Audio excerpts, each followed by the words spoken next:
Bien, merci d'être venu aussi nombreux. Aujourd'hui, donc, la fiction audio, les podcasts. On va faire ce débat en deux parties. D'abord avec Thibaut de Saint-Maurice, qui est philosophe. Je ne sais pas hier, donc je vais le présenter tel que j'ai vu hier. Peut-être qu'il va rectifier. Donc, qui est philosophe et qui est président du Podcast Festival, Paris Podcast Festival, qui est un peu le festival de Cannes du podcast, plus ou moins, quoi. Oui, c'est le seul, quoi. Oui, c'est le festival de Cannes du podcast. Voilà. Et à ses côtés, Vincent Hazard, qui est auteur de radio, d'audiovisuel et bientôt de réalisateur aussi. On va d'abord être avec eux pour parler vocabulaire et glossaire pour comprendre, parce que moi, jusqu'à avant-hier, je savais quand même très très peu de choses de la fiction radio, à part que c'était de la fiction et que ça passait en radio ou sur de l'audio. Donc, on va leur demander à tous les deux, un peu comme ils connaissent bien le marché, quel est le lexique, en fait, que veulent dire ces mots-là, enfin les différents mots qui font le secteur, et aussi les enjeux principaux, à la fois économiques, etc. Et on va commencer par un truc tout bête. Podcast, ça vient d'où? C'est ce mot? C'est quoi? Eh ben, super. À moi la première réponse un peu difficile. Merci beaucoup d'abord de m'accueillir. Donc, podcast, au départ, ça vient d'où? Ça vient d'un mode de diffusion. En fait, podcast, c'est un peu comme broadcast, c'est-à-dire que broadcast, voilà, c'est de la radio, mais podcast, c'est en fait le terme qui a été inventé à partir du moment où Apple a sorti je vais dire c'est iPod, mais si c'est ça, c'est iPod. Voilà, et où donc ça permettait donc de podcaster des contenus audio. Voilà, alors de la musique principalement, et puis après aussi des contenus de création, de discussion, conversation, fiction, etc. Donc ça, c'est l'entrée par le mode de diffusion, enfin voilà, historiquement, on va dire. Aujourd'hui, podcast, ça désigne en fait à la fois, et c'est pour ça que c'est un peu compliqué, c'est à la fois donc une manière de consommer un contenu audio, donc de façon délinéarisée ou de façon, en tout cas, indépendante d'une grille de diffusion, des choses comme ça. Délinéarisé, donc produit spécifiquement pour être diffusé ailleurs que sur une radio. Exactement, mais sauf que en même temps, aujourd'hui, la majeure partie des auditeurs découvrent le podcast comme du rattrapage de programme radio. Exactement. Voilà. Donc, en fait, c'est un terme qui est une invitation plutôt à distinguer un certain nombre d'usages, des manières d'écouter et puis des manières de créer, d'écrire et de tourner, etc. Et en fait, je pense alors c'est un peu une réponse pirouette, mais je pense qu'il faut vraiment préserver une certaine complexité du terme, parce que le moment où on arrivera à une définition complètement et strictement lisible du terme, on perdra en fait une certaine forme de liberté qui, je crois, aujourd'hui, enfin, je parle sous le contrôle de tous les créateurs et créatrices de la salle qui s'y épanouissent, voilà, est aussi un peu un signe distinctif de ce format. Donc, ma réponse, elle n'est pas ultra claire, mais parce que, en fait, c'est compliqué d'être ultra clair avec le podcast. Mais si on veut clarifier quand même, parce que je sens que le sourcil frise. Je ne suis pas journaliste. Hein, voilà. En fait, quand on désigne un podcast aujourd'hui, ça peut être un programme de radio qu'on rattrape. Ça peut être un contenu vraiment, alors documentaire, fiction, peu importe, mais qui est vraiment pensé, produit et diffusé uniquement en ligne, en fait. Voilà, pure player. Et puis, ça peut être une manière de diffuser des contenus qui, par exemple, auparavant étaient, vous allez voir, je vais dire un truc qui est étrange, mais auparavant étaient de l'audio guide, par exemple. Et ben aujourd'hui, il y a plein de musées, il y a plein de monuments nationaux qui transforment leur audio guide en podcast, c'est-à-dire qui permettent, vous avez peut-être vu ça, il y a un flash code à l'entrée, et puis bah, en fait, on se retrouve à écouter l'audio guide sur son propre téléphone, et en un sens, c'est une forme de podcast. Donc tout ce qui est de la consommation audio délinéarisée. Voilà. Ouais. Ou toute forme, documentaire, fiction. Exactement. Okay. Voilà. Et après, en termes de secteur, ça désigne aussi, quand on parle du monde du podcast aujourd'hui, ça désigne un peu un écosystème de création audio indépendante, c'est-à-dire indépendante des grands players radio, c'est-à-dire Radio France d'un côté et les grandes radios privées de l'autre, qui depuis peut-être, voilà, alors Arte Radio un peu plus longtemps, mais qui depuis, on va dire, voilà, 6, 7, 8 ans, s'est constitué autour de studios, autour de labels, autour de créateurs indépendants, qui aujourd'hui font du podcast de façon indépendante. Alors, il y a eu donc, il y a deux grands types, si je comprends bien, de production. Il y a des radios qui produisent des fictions qui passent live et puis qui repassent ou qui sont accessibles pendant une certaine durée. En fait, elles sont d'abord de la fiction radio d'avant, puis elles deviennent, dans une deuxième vie, comme les films devenaient de la vidéo, voilà, elles deviennent du podcast. Et puis, il y a un secteur de production tout à fait original.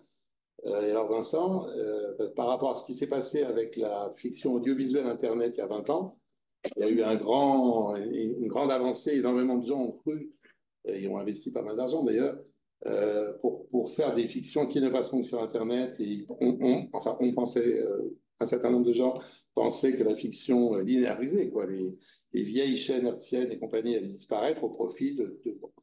Finalement, ça a duré 4-5 ans, cette croyance, et elle s'est dégonflée très rapidement pour un problème de modèle économique et d'absence en fait, de publicité pour ce type de support. Qu'est-ce qui se passe dans ce cas-là? Qu'est-ce qui s'est passé dans les dernières années et qu'est-ce qui se passe maintenant?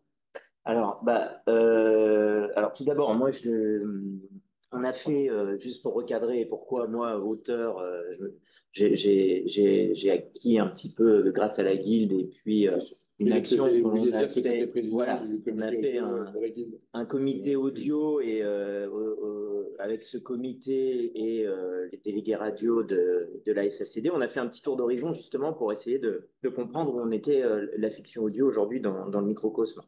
Alors, on a d'un côté effectivement, pour ce qui concerne la fiction, un gros acteur qui est donc Radio France, qui produit beaucoup et avec beaucoup de moyens. Diffuse, donc ça c'est l'exemple diffusé avec alors, Replay. oui, mais en fait, pas toujours. Voilà. C'est-à-dire que c'est là où il y a une subtilité, il y a une grosse évolution, notamment dans la politique de fiction de Radio France, qui, un petit peu comme les chaînes hertziennes, misent de plus en plus sur des contenus comme Arte, diffusent parfois ces séries en amont sur leur site.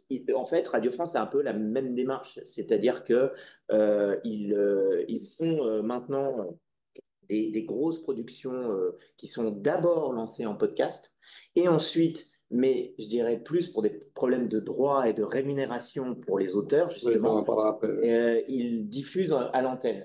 Ce qui peut poser parfois des problèmes de format, puisqu'effectivement, quand on est en podcast, on est très libre sur la durée, et effectivement, la diffusion ensuite à l'antenne peut poser problème pour des raisons de format. Mais globalement, il y a aussi du podcast natif à Radio France. Bon, dans les radios traditionnelles, ce sont en France les seules, à ma connaissance, celles qui émettent à faire de la fiction. Donc, les radios France, commerciales. France Culture, France Inter. France Culture, aujourd'hui c'est France Culture, France Inter qui produisent de la fiction. Quel poids à peu près, quelle proportion Alors, de la production, en restant pas sur des chiffres non, ça, j'aurais pas de chiffres, malheureusement. plus que la moitié, je crois. Bah, disons que oui, parce que France Culture produit énormément. Je ne sais plus le nombre d'heures par semaine, mais il me semble que c'était à un moment donné jusqu'à 6 heures de fiction par semaine diffusée. France Inter, c'est beaucoup moins. On est, je dirais, en ce moment plus proche des une demi-heure, 1 heure que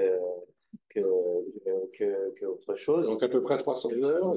Et 300 heures, ça représenterait plus que la moitié de la production de fiction audio. Je pense que la proportion, elle est très forte, puisque les autres acteurs qu'on a pu rencontrer, qui sont, que ce soit du Spotify, du Audible, d'autres acteurs privés qui font soit de la fiction adaptée de bande dessinée ou de choses comme ça, je ne crois pas qu'ils atteignent des volumes qui puissent être comparables.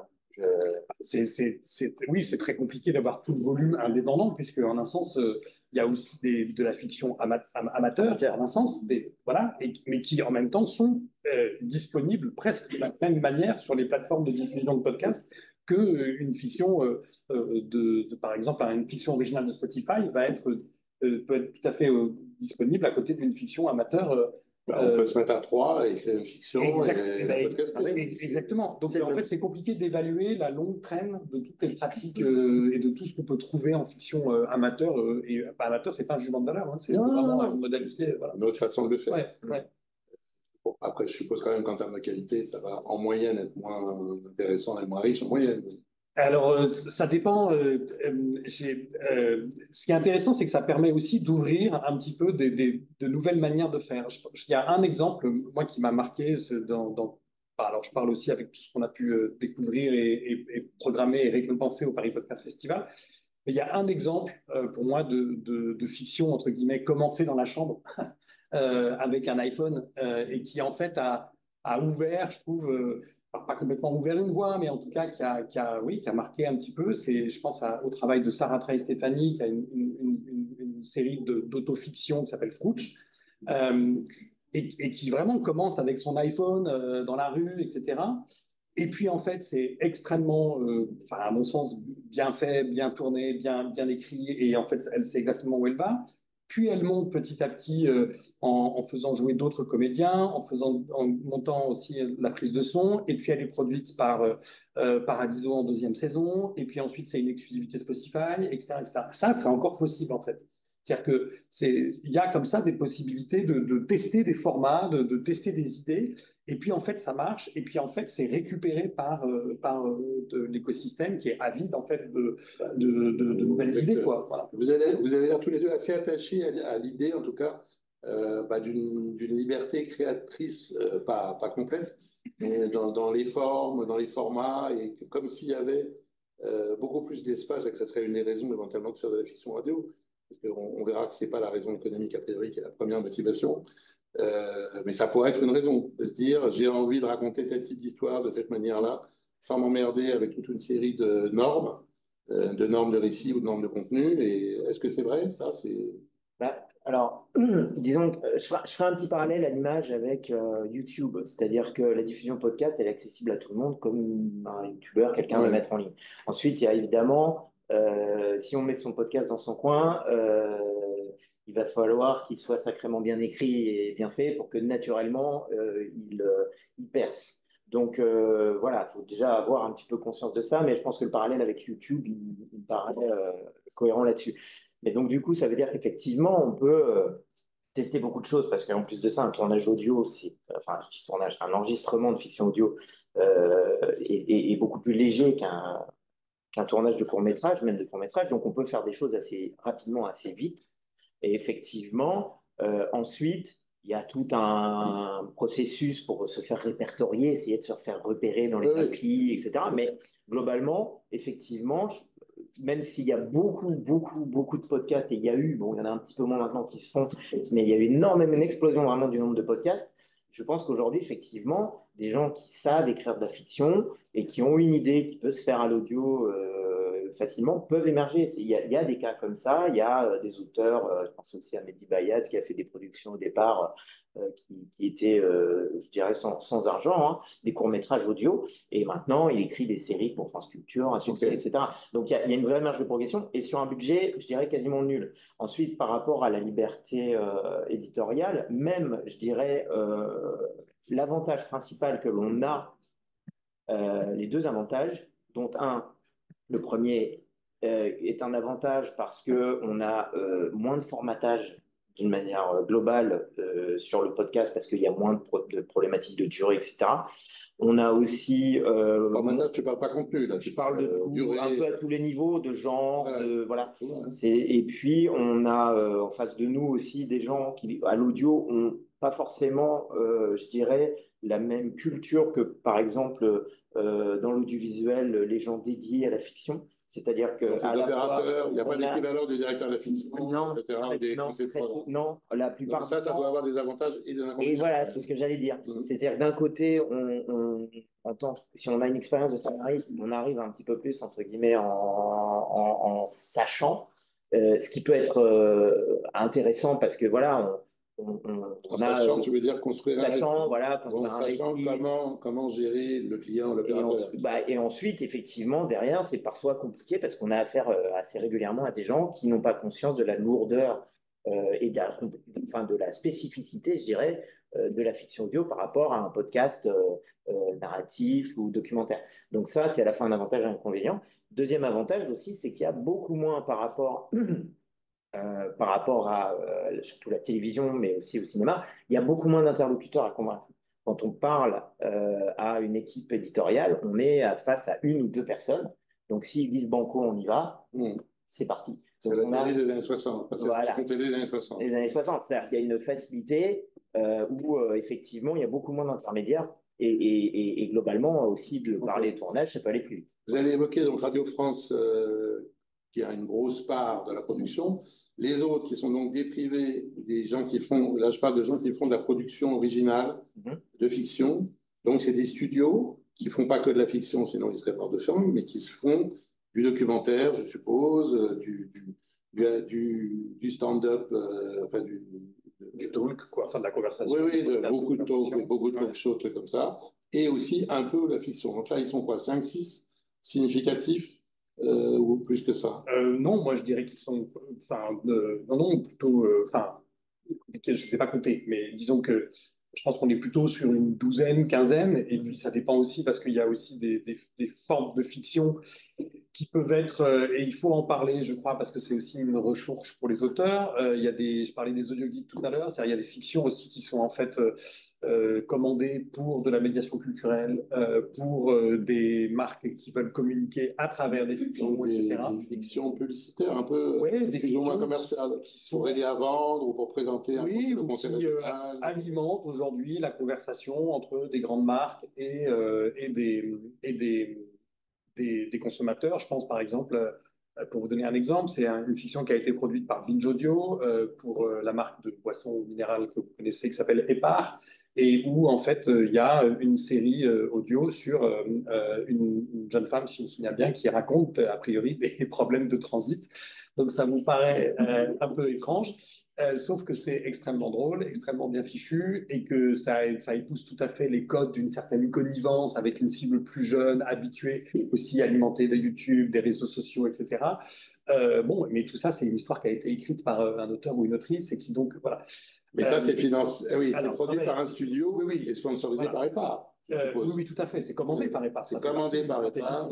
Mais pour revenir plus précisément à la question, effectivement, il y a donc des studios qui sont, par exemple, donc Audio, qui sont Nouvelles Écoutes, qui sont Paradiso, Bababam, Empreinte Magnétique. Ils produisent des dizaines d'heures par an, des heures par an, ils produisent à peu près, quoi, pour qu'on ait une idée. Je les ai pas évalués, mais ils produisent peut-être.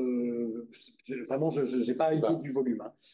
Mais ils produisent de la fiction, et alors ils la produisent ou bien en leur nom propre, ou bien ils font de la production déléguée pour des originals de plateformes. Spotify demande à tel studio Exactement. de produire quelque chose qui sera que sur Spotify pendant 2 ans. Exactement. Par exemple, il y a une fiction qui s'appelle Le Nuage, qui a été interprétée, notamment il y avait dans le casting, il y avait Emmanuel Devos, Damien Bonnard, qui a été donc produite par Nouvelles Écoutes pour Spotify, en original pour Spotify.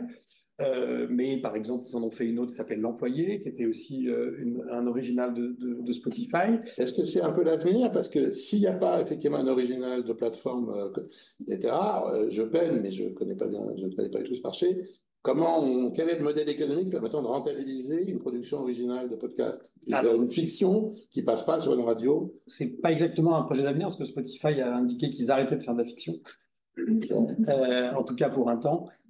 Ça fait partie des annonces, là, un peu de recadrage qu'il y a eu donc, courant l'année 23 de la part de Spotify. Okay. Voilà. Mais en dehors de celle-là, c'est quoi le modèle économique pour rentabiliser pour la pub? Alors, ça peut être un studio comme écoute. Non, bien sûr. Ça peut être de la publicité. Ça peut être, en fait, la fiction va être un produit d'appel pour aller vers d'autres. Le studio. Pour le studio, ça peut être une manière, une vitrine, une manière de se faire connaître.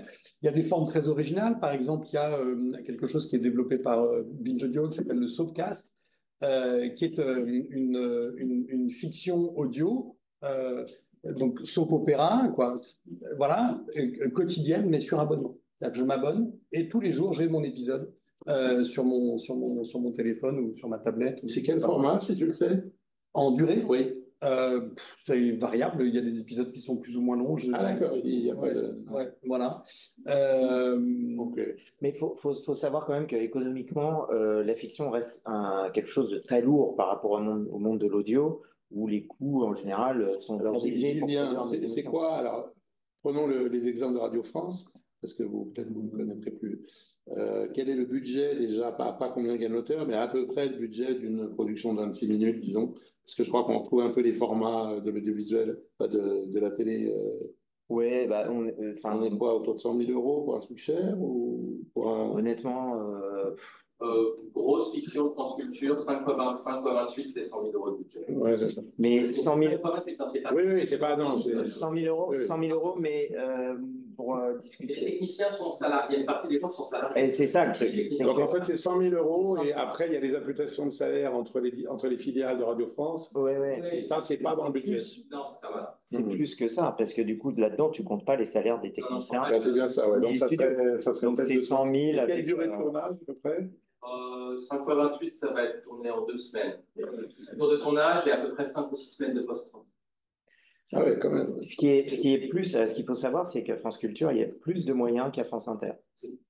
C'est-à-dire que pour des fictions qui étaient produites à France Inter, on est carrément sur une semaine pour Et faire. donc un auteur, faire enfin, je me deux tourne fois vers moins. toi, ou de toute façon tu viendras tout à l'heure. Enfin, bon. Mais un auteur va espérer à peu près gagner quoi toujours donc sur 1,26 minutes, enfin en prime d'Enemy et à Valois. Alors, de tête, je crois que ça doit tourner aux alentours de 1300, quelque chose comme ça pour la prime d'inédit. Et à Et Valois. ensuite, alors après, Alice. on est rémunéré avec les droits d'auteur, hein, en fait, À la à la diffusion, diffusion. Et je dirais que comme ça s'échelonne, etc., c'est parfois compliqué, mais je dirais que ça rajoute entre 1500 et 2000 euros net. Donc on serait à 3 000 euros net, un peu plus de 3 000 euros net pour écrire un 26 minutes. Ouais, à peu près, pour une demi-heure de programme. Ouais. Ok. Grosso modo, à la douche. Et pour continuer ce rapide tour d'horizon, le scénario de fiction audio, il est comment en termes de didascalie? Bon, il y a évidemment des dialogues, parce que ça c'est sûr. Alors, Et les auteurs nous diront tout à l'heure leurs différences, parce qu'ils sont forcément pas tous pareils, mais en gros, ça... il y a pas un scénario type. Je sais que moi, j'ai une petite présentation qui est assez détaillée. Bon, en plus, moi, je viens du son, j'étais ingénieur du son, donc je mets pas mal de didascalies, d'indications pour les réalisateurs sur les ambiances sonores, etc. Mais je connais des scénaristes qui n'ont pas du tout cette approche et qui n'écrivent que les dialogues, par exemple. Donc, on peut se contenter de faire fonctionner au dialogue et confier vraiment toute la mise en scène sonore au réalisateur. Donc là-dessus, voilà. Après, c'est sûr qu'il y a un type d'écriture spécifique. Je pense que après, ça serait intéressant de Oui, les entendre les autres auteurs, en parler. Mais les dialogues ont quand même une part très très importante. les dialogues ont une part très très importante, évidemment, puisqu'il faut trouver des manières de pouvoir compenser l'absence de ce sens qu'est la vue pour une critique fréquente chez les réalisateurs de télévision était souvent en parlant de scénario de télévision, putain, c'est de la radio. Donc, oui, bien sûr. Mais après, voilà, c'est-à-dire que justement, il y a des manières, entre guillemets, un peu élégantes de faire passer les choses à l'audio. Et puis, il y a des spécificités que l'audio permet que l'image ne peut pas. C'est-à-dire que même, je veux dire, l'audio, c'est quand même un format superbe pour tout ce qui est le genre, pour la science-fiction, pour l'historique, etc. C'est des choses qui vont coûter pas grand-chose à faire par rapport à des budgets en télévision au cinéma. Voilà. Et puis alors, ce qui est intéressant, je pense aussi que ça sera intéressant d'en parler après, c'est que c'est vrai que la rémunération est très faible, mais comme on le disait déjà dans un premier temps, il y a une liberté éditoriale quand même très forte et très plaisante. On n'a pas on ne fait pas 30 versions, enfin normalement, les gens en parleront de leur expérience, mais je dirais que quand on est dans un circuit un petit peu établi, en général, l'écriture du scénario se fait assez vite. Parce qu'il y a plus de liberté ou parce que les interlocuteurs ont moins de métier Il y a moins de métier, mais il y a aussi une confiance, en fait, tout simplement. Et puis une prise de risque, des prises de risque par rapport au sujet, sur les contenus. Il y a de la prise de risque, il y a une liberté qui est vraiment très appréciable. Et le deuxième aspect, qui pour l'instant est vrai, mais pas vrai partout, et ça, je pense que les uns et les autres, en fonction des expériences, notamment dans le privé, je pense que c'est plus compliqué. Mais à Radio France, encore aujourd'hui, effectivement, on garde les droits du scénario, c'est-à-dire que à titre personnel, j'utilise beaucoup les fictions que j'écris en audio comme un laboratoire aussi. Tu les testes en audio ou en Ouais, voilà. podcast et éventuellement tu vas les réutiliser. Et il faut savoir que comme tout le monde, enfin tous les éditeurs de contenu scrutent les uns les autres, c'est-à-dire ceux du livre regardent ce qui se fait en podcast, ceux qui font du podcast regardent ce qui se font dans le livre, ce cinéma, la télé regardent ce qui se fait en podcast. Et c'est vrai que quand il y a des choses qui marchent à l'audio, Il y a pas mal de BD qui viennent du podcast, ça par se transpose exemple. très, très bien en bande dessinée. Enfin, beaucoup de choses peuvent se transposer Ouais. en BD, c'est quelque chose qui se fait très fréquemment. Et puis aussi, assez fréquemment, transposer des sujets en série télévision de fiction. Qui se font pas juste en projet. Enfin, Alors qui pour l'instant, alors à ma connaissance, alors il y en a eu qui ont déjà été faites, mais pas en France. Après, je sais qu'il y a plusieurs projets, dans les tuyaux. dont certains à moi, qui sont dans les tuyaux avec des productions sérieuses. Ok. Donc on continue le tour d'horizon. L'intelligence artificielle, on a un peu obligé d'en parler, non, parce que ça impacte tellement les comédiens, dont beaucoup font 80 ou 90% de leur chiffre sur le doublage, entre autres, hein, sur le doublage et également sur les fictions radio, mais beaucoup sur le doublage. Donc, sur le doublage, l'intelligence artificielle va très probablement, disons, impacter le secteur, c'est certain. Le seul doute, c'est en combien d'années, en combien de mois, j'allais dire, disons en combien d'années.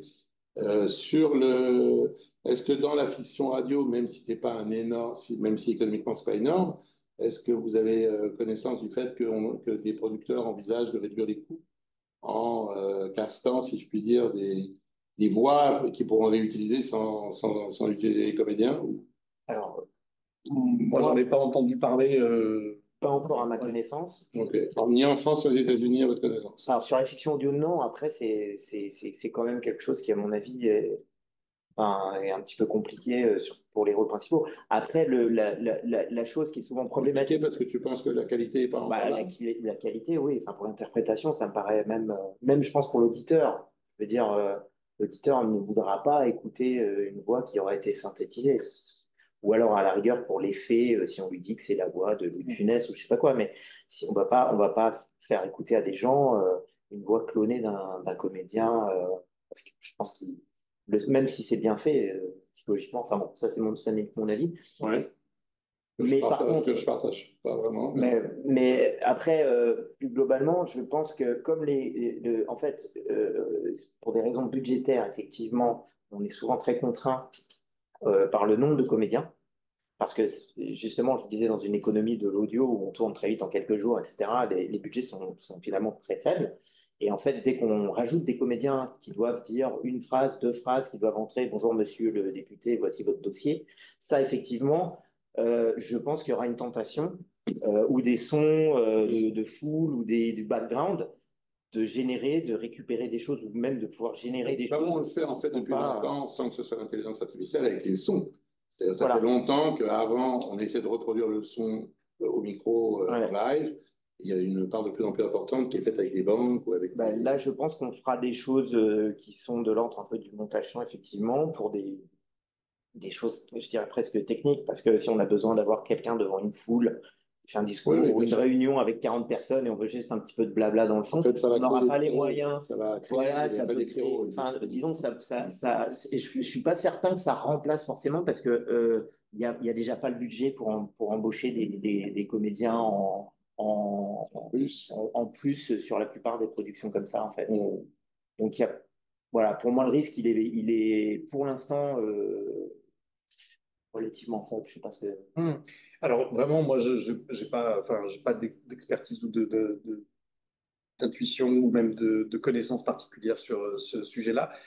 Ce qui est drôle, c'est que je fais partie avec d'autres de la commission qui est du ministère de la Culture qui donne des aides à l'écriture là depuis 3 ans. Et on a eu plusieurs projets déposés avec donc de fiction, avec des auteurs qui justement veulent faire parler dans leur fiction toutes ces voix d'assistants personnels, d'intelligence artificielle, etc., qui ont en fait envahi notre quotidien et qui sont en fait une matière sonore, de la même façon qu'on a vu arriver en quelques années la note vocale comme étant en fait quasiment un média à part entière et faire presque des documentaires en entier ou des conversations comme ça, et intégrer complètement la fiction. Enfin, je pense à une fiction qui s'appelle Je te crois, par exemple. Le premier rôle est interprété par Camélia Jordana, où la note vocale est en fait vraiment un support qui est complètement utilisé, intégré dans le scénario. Et ben là, voilà, toutes ces voix en fait d'assistants personnels, d'ordinateurs, de tablettes, de machins, d'enceintes connectées sont aussi de matière à fiction. Et donc on peut peut-être aussi en fait jouer de cela, quoi. À Los Angeles, j'ai entendu une fiction mis par hasard sur les deux. En fait, c'est la fin du monde. Enfin, l'humanité a disparu, et c'est l'histoire d'amour entre les deux derniers ordinateurs. Et il n'y a plus que eux qui marchent. Et c'est la fin de leur histoire d'amour. Enfin, bon, et donc c'est des voix synthétiques volontairement. C'était des voix synthétiques volontairement. Donc, en tout cas, pas un sujet d'inquiétude pour l'instant. Pour l'instant, mais ça va très vite. Et puis, voilà, mais moi, là, je confesse mon ignorance. Ok. Quelques mots sur le Paris Podcast Festival, donc créé quand Alors, le Paris Podcast Festival, donc déjà, il faut bien comprendre, moi, je ne suis pas du tout un créateur, je fais pas de podcast, etc. Je suis un auditeur, vraiment un auditeur passionné de podcast, et j'ai créé une association en 2017 pour, voilà, comme support pour partager ce plaisir de l'écoute. Et voilà, essayer aussi de valoriser le travail des créateurs et des créatrices. Donc depuis 2018, le Paris Podcast Festival, il a lieu en octobre à la Gaîté Lyrique, là, dans le centre de Paris. Et c'est un festival qui essaye d'organiser la rencontre entre le public, les audiences, qu'elles soient déjà, comment dire, au fait de tous ces podcasts ou qu'elles découvrent. Et puis donc les créateurs et les créatrices. Donc on a plusieurs formats. Ça peut être par exemple des enregistrements publics d'épisodes de podcast. Ça peut être des diffusions en avant-première, et on a fait pas mal de diffusions en avant-première de fiction. On a fait aussi des enregistrements de fiction audio en public. Et on a des sitcoms, enfin, comme les sitcoms traditionnels. Exactement. Mais en audio avec du public. Exactement. On a le plaisir de voir les acteurs intervenir. Exactement. Et on l'a fait notamment avec une tête binaurale sur scène. Donc pour avoir ces fictions en son spatialisé, là où on voit les comédiens en fonction de leur placement. Donc la tête binaurale, je pense que, enfin, je ne vais pas avoir l'air de... Non, si, ok. Non, moi je sais pas ce que c'est. Alors en fait, en fiction audio, il y a un truc qui est super, c'est qu'on peut faire du son spatialisé. Et notamment, donc par exemple, les fictions de France Culture en native sont en spatialisé. Par exemple, le travail d'Emmanuel Suarez, Corentin Tréguier ou La Division, c'est du son binaural. Ça donne, en fait, on n'entend pas exactement la même profondeur, oreille droite, oreille gauche. Et ça, à l'enregistrement, on sent qu'il est plus loin sur ma droite, le personnage. Ah oui, ça fait voir qu'il bouge. Voir qu'il bouge. Moi, je vous conseille vraiment de le faire dans le métro à l'heure de pointe avec un casque un peu immersif, et vous allez entendre frapper, vous allez vous retourner parce que vous avez l'impression qu'il y a quelqu'un qui vous parle dans le dos, quoi. Et donc, comment ça se fait à l'enregistrement? Il y a une scène, enfin, je parle sous le contrôle de ceux qui savent, hein, mais sur la scène, en fait, on met un truc qui ressemble à un mannequin de couture et qui, en fait, a une tête binaurale et, en fait, a dans les oreilles des micros d'enregistrement. Et donc, évidemment, spatialisé, donc évidemment, en fonction de l'endroit où le comédien parle et comme il se déplace, etc., ça capte le son de façon particulière. Oui, pardon. En fait, tout simplement, la tête binaurale, c'est pour recréer une tête humaine. Et ensuite, on vous rediffuse comme si vous aviez votre tête, c'était le mannequin qui était au milieu. Donc, en fait, tous les mouvements qui vont se faire sont faits pour reproduire l'écoute de l'oreille humaine. Donc, quand on vous le remet dans le casque, c'est comme si vous étiez la tête du mannequin. Ça se joue à la prise de son. Ça se joue à la prise de son. Voilà. Et donc, ça, par exemple, on a déjà fait plusieurs fois ce type d'enregistrement sur scène au Paris Podcast Festival avec donc 200 personnes dans la salle qui sont au casque et qui voient immédiatement comment un comédien qui, en se décalant, en fait, ça crée un effet différent, etc. Et donc ça, je dis ça juste parce que ça participe, en fait, d'une forme d'acculturation aussi, d'éducation à l'audio. Et en fait, moi, si je peux terminer juste là-dessus, et peut-être c'est un tout petit peu iconoclaste, mais enfin, un petit peu, hein, mais je trouve que nos oreilles, elles sont très formées, pas dire formatées, par la fiction radiophonique classique. Voilà. Avec une profondeur de son, avec des bruitages, avec des gens qui rentrent, des portes qui s'ouvrent, des choses comme ça. Je caricature un peu. Voilà. Et ce que je trouve assez formidable, c'est qu'il y a une création podcast complètement indépendante ou bien native en radio, puisque justement France Culture, c'est aussi un peu réinventé à travers le natif, etc., qui déformate un peu ça et qui nous réapprend en fait à nous immerger dans le son de façon un peu voilà, différente. Je pense à un travail que fait Claire Fégreux, par exemple, aussi, avec toutes ces couches de son dans ces récits d'autofiction, etc. Voilà. Et donc ça, je trouve ça vraiment très savoureux et très rafraîchissant. Et c'est aussi voilà, ce qu'on essaye un petit peu de faire au Paris Podcast Festival, c'est de déconstruire un peu L'habitude d'écoute. Voilà, voilà, exactement. Et c'est compétitif. Alors, il se trouve qu'au Paris Podcast Festival, il y a aussi une compétition, ça on y tient beaucoup, et une compétition qui donne des sous, parce que c'est bien d'avoir un prix, mais c'est bien aussi d'avoir les sous qui vont avec le prix. Enfin, en tout cas, ça c'est vraiment un truc que je t'ai dit dès le départ. Et donc, il y a plusieurs catégories. Il y a notamment une catégorie fiction. Et donc, depuis 2018, on récompense des auteurs et des autrices de fiction. Il y a 5 podcasts en compétition. Il y a un jury.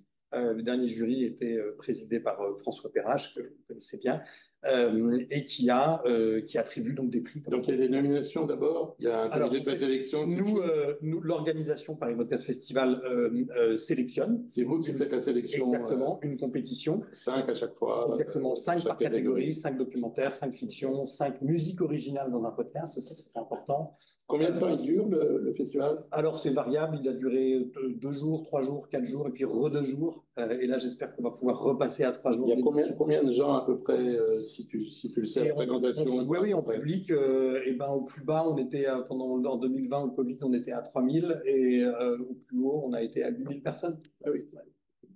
Voilà. Avez-vous des questions à la salle avant de passer à la deuxième partie, donc sur ce qui a été dit déjà, le marché, le vocabulaire, les enjeux? Ou est-ce que ça marche du coup les fictions? Parce que justement, si Spotify les arrête, est-ce que c'est le format qui est discuté en anglais? Est-ce qu'il y a eu des succès retentissants en France, je veux dire? Oui, alors, comment dire,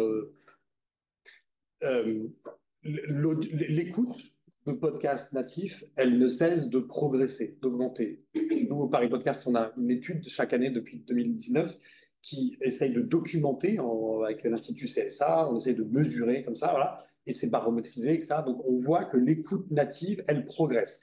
Elle progresse en volume, elle progresse. Oui, native en podcast, justement, par replay. Ah oui. Voilà. Donc, l'écoute est. Programmes originaux. Alors, qui ne sont pas nécessairement de la fiction. On n'est pas encore suffisamment fin pour dire c'est la fiction qui progresse ou le documentaire qui progresse. Mais l'écoute globale, elle progresse. Voilà. Et après, à l'intérieur de ça, il y a des programmes qui marchent plus que d'autres, etc. Il y a quelques fictions qui ont. Alors, je ne sais pas si c'est des grands succès, mais en tout cas, il y a des fictions qui ont marqué. Je pense que la dernière en date, c'est Anne Bonny, dont voilà, Lecteur est là, Claire Richard, l'autrice, pardon, et qui est une fiction, en fait, qui a marché parce qu'on en a parlé, parce qu'elle a animé la conversation médiatique, parce qu'on en a parlé dans les journaux, parce qu'on en a parlé en festival, parce que voilà. Et puis après, en termes de, ce qui est très compliqué, c'est qu'on n'a pas encore, je crois, des éléments clés de rentabilité. Voilà. Oui, et c'est difficile de savoir. Voilà. Mais là, je pense par exemple à Corentin Tréguier. Donc je me trompe toujours dans le titre, mais l'incroyable expédition de Corentin Tréguier. Voilà. Au Congo. Par exemple, j'avais croisé donc la responsable des éditions de France Inter qui m'avait dit, Radio France, qui avait dit c'est dingue le nombre d'écoutes, voilà, donc on va le passer en BD. Alors je ne sais pas si c'est un lien de cause à effet, mais et peut-être qu'elle se racontait l'histoire, mais voilà, ça c'est un signe que c'est quelque chose qui a marché. Voilà. Et je crois vraiment qu'aujourd'hui, on est dans une. Enfin, ça c'est facile pour moi de le dire d'un point de vue observateur et pas créateur, hein. Mais je pense qu'il faut vraiment s'accrocher, qu'il faut vraiment continuer d'y croire et qu'il faut vraiment former voilà, les oreilles des générations qui viennent. Parce que, en fait, les gens qui ont. Enfin, c'est un peu méchant ce que je vais dire, mais les gens qui ont 20 ans aujourd'hui, ils n'écoutent pas tous les fictions de France Culture, en fait. Et ils écoutent peut-être d'autres fictions. Et, voilà. Et donc, en fait, il faut les former aussi à ça pour que la fiction audio continue de d'autres questions devant elle. Moi, je voulais juste aussi Pardon. compléter. En fait, il y a d'autres éléments. Alors, on sait que la fiction n'a pas forcément une audience spectaculaire par rapport aux autres programmes, ce qui fait qu'effectivement, par rapport au coût de production, on réfléchit à deux fois. Par contre, il y a une vraie notoriété à en faire. On en parle plus. Surtout quand il y a certains comédiens, etc., où il y a aussi de la critique, c'est-à-dire il y a des critiques de fiction dans Le Monde, dans Télérama, dans l'Humanité, dans plein de journaux traditionnels qui donnent une certaine visibilité supplémentaire. C'est pour ça que des producteurs ou des diffuseurs essayent de toujours en faire et veulent toujours en faire. Ensuite, il y a un gros déficit de notoriété de ce qu'est la fiction audio. Donc, les gens, en fait, ne vont pas forcément vers la fiction audio parce que tout simplement, ils ne savent pas ce que c'est. Un peu comme c'est encore un peu une inconnue. Et troisième point qui m'échappe, je parlais par rapport au fait, oui, qu'ils n'en fassent pas. Il faut aussi avoir conscience qu'en ce moment, on n'en a pas trop parlé, mais c'est vrai qu'il y avait la bulle d'investissement autour du podcast dont tout le monde parlait depuis quelques années. Et effectivement, cette bulle, elle est un petit peu en train d'éclater. Donc, la raison pour laquelle Spotify fait aussi une pause, c'est parce qu'ils ont licencié par ailleurs à peu près 30% de leur staff dans le monde, qu'il y a une grosse restructuration des studios avec les gros studios en fait se rachètent un petit peu les uns les autres. Donc en fait, le microcosme bouge beaucoup et c'est vrai que du coup, il y a un petit peu une incertitude par rapport à la fiction, mais des retours qu'on a eus, nous, au comité et à la SACD, quand on a rencontré les différents acteurs, il y avait toujours une volonté, que ça soit Arte Radio, Spotify, Amazon Audible, enfin, etc. Ils nous disaient, nous, la fiction, on veut en faire, on va essayer d'en faire, etc. Il y a des aides à l'écriture au CNC, genre fonds d'innovation ou quoi ou... Non. Ah, il n'y a rien. Voilà, voilà. Et Voilà, ça, c'est un voilà. dossier. Non, mais voilà, un bon Effectivement. dossier pour la guilde. Exactement. Ça serait un dossier. Est-ce qu'il y a de la fiction pour enfants? Parce que quand tu parles d'autres, Oui, oui. ils en font beaucoup. Alors, ou pas? c'est intéressant. Bon, Parce que j'ai l'impression qu'il n'y a que des lectures. Mais est-ce qu'il y a de la vraie fiction? Alors, il y en a. Je sais qu'il y en a qui j'ai vu d'ailleurs il n'y a pas très longtemps, mais de la fiction privée qui découle de je ne sais plus quelle société. Après, alors à titre personnel, parce que bon, là, France Inter va lancer, ils ont une offre de podcast enfants qui marche très bien, et ils veulent se placer effectivement sur la fiction pour la jeunesse. Et on va, donc en l'occurrence, je suis en charge d'une série qui est en train de se mettre en place pour France Inter, dont le public visé sera du 8-10 ans. Et alors, ce qui est intéressant, c'est que par rapport, on parlait des jeunes de 20 ans, il y a un trou. C'est-à-dire que à partir de 13 ans, quand les jeunes ont le téléphone portable, ils n'écoutent plus d'audio et on les récupère quand ils sont jeunes professionnels. C'est-à-dire qu'aujourd'hui, c'est ça aussi, ce déficit de notoriété, c'est que beaucoup de gens anciens se rappellent des dramatiques radio, etc. Aujourd'hui, les jeunes et tous les trentenaires n'ont pas eu ça. Ils sont passés par YouTube, maintenant les jeunes TikTok, etc. Donc en fait, ils ont eu les podcasts. Là, ils reprennent beaucoup de la main sur les podcasts. Et en fait, il y a entre guillemets, je pense, un coup à jouer effectivement pour établir un peu de fiction sur la jeunesse. Mais il faut que ça soit des programmes avant 12 ans, avant qu'ils aient un téléphone portable, parce que là, on les perd TikTok à partir de ce moment. Il y a les boîtes aussi à son, les boîtes à son, comme le dit. Oui, c'est ça. Mais il y a plusieurs offres. Hein. Mais ça existait avant, il y avait des enfantines. Ça existait Avant, oui. des années. Sophie, tu veux dire quelque chose avant? Non. Il y avait des enfantines. Avant, je voulais préciser que Radio France va augmenter ses prix. Augmenter ses prix d'avaloir? Non, c'est pas des avaloirs, en fait, c'est la commande. Ah, la prime d'inédit va augmenter. Bon, ben ça, c'est une bonne nouvelle. Aussi, ça va être négocié. Donc, la SSCD, c'est dans les tuyaux, là, oui. Donc, je pense que ça va être lourd. Ils ont aperçu que ça n'avait pas été augmenté pendant des années. Et donc, là, c'est dans les tuyaux, parce qu'ils se rendent compte que c'est pas très bien payé la fiction radio. Donc, ils sont en train de monter leur. Donc, Radio France va augmenter la prime d'inédit. La prime d'inédit, les producteurs, avec la SSCD, il y a un accord qui va. Ah, l'accord. Je veux dire, les droits d'achat et les droits de diffusion. Après, c'est toujours en deux parties. On est payé avec la prime d'inédit pour l'écriture et après la diffusion, on est payé. C'est toujours à peu près équivalent en fiction. France Culture, moi, quand je faisais des fictions pour France Culture, j'étais payé à peu près la même chose en commande de texte et après en droit de diffusion. C'est toujours à peu près la même chose. En tout cas, ils vont relever leurs tarifs parce qu'ils savent que ça fait des années et des années qu'ils n'ont pas fait. Que ça n'a pas augmenté. Mais d'ailleurs, à ce propos, une petite aparté, Corinne Font, qui devait être avec nous, qui est la déléguée radio et qui, justement, avec qui on travaille au comité, main dans la main pour justement essayer de faire bouger les choses. Et effectivement, il y a un sujet, comme tu Il y a un disais, sujet pour l'innovation ou quoi, là, on va voir ça, mais il n'y a Voilà. pas de raison, je vois pas de raison, disons, conceptuelle ou autre, qu'il n'y ait pas d'aide à l'écriture de la fiction audio. Là, on en parlait, parce que moi aussi, je suis au ministère de la Culture, mais ils en parlaient l'autre jour, justement, qui vont assister pour qu'il y ait une aide à l'écriture aussi. D'accord. Que ça paraît, enfin, ça me regarde, parce que la connexion se fait très bien entre France Télévisions, la présidence de France Télévisions et la présidence de CNC. Il n'y a peut-être pas de lien entre la présidence de Radio France et le CNC. Oui, maintenant, il faut développer quelque chose, mais il suffit de C'est sûr rappeler qu'il y a pas la qu'il connexion. C'est sûr. suffit de rappeler qu'il y a 20 ans, il n'y avait pas d'aide à l'écriture de télévision.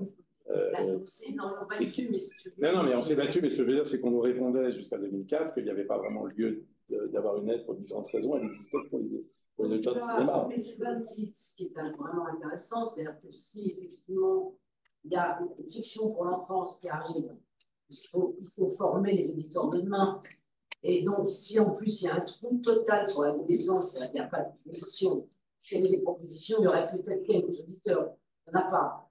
Donc c'est intéressant de savoir que le CNC pourrait faire ça pour créer une fiction. Oui, il y a de vraies raisons. Oui, Ouais, Oui. non, mais c'est un bon dossier, je pense. On va. Je ne dis pas qu'il faut que ça passe par la Ouais, on va Le combat est peut-être à monter en alliant cette classe. Oui, bien sûr, mais ce n'est pas nécessaire. On va passer à la deuxième partie. Restez avec nous. Hein. En tout cas, voilà, merci. Je tiens à dire qu'on a un comité radio à la Guilde et que toutes les personnes présentes qui veulent nous rejoindre, qu'elles aient écrit ou non pour l'audio, vous êtes bienvenus venir sur le site et puis nous rejoindre parce que plus nombreux on sera et meilleure sera notre action. Ça va être un des premiers boulots, je pense, c'est de monter le dossier de Il y a ça l'écriture. et des discussions avec Radio France. Restez là, donc, Claire, Myriam.